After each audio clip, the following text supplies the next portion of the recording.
Another example, finding the domain and range for a graph. Here we have a parabola, and notice that it's opening down. That means the function y is going to have a negative x squared, but also it's been shifted to the left by 5 units. So you're going to have plus 5 squared, and then it's been shifted up 3 units. So, and you can see the vertex is negative 5, 3.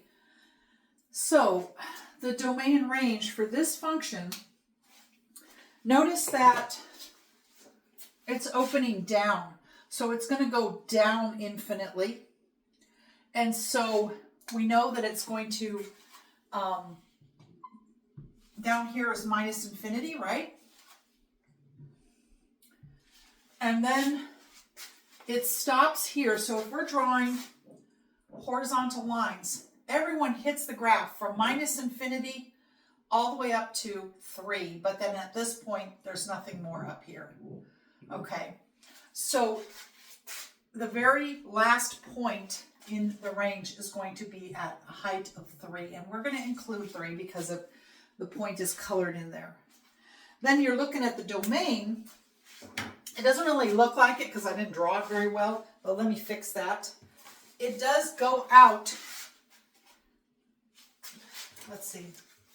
It's hard to see it, but it does go out forever, okay? Very slightly you can see it's going out this way forever and this way forever.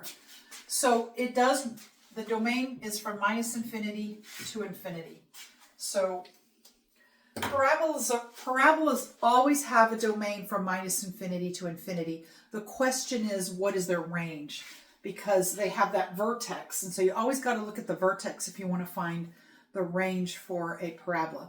But as far as what you can put into a quadratic function, that's what a parabola is.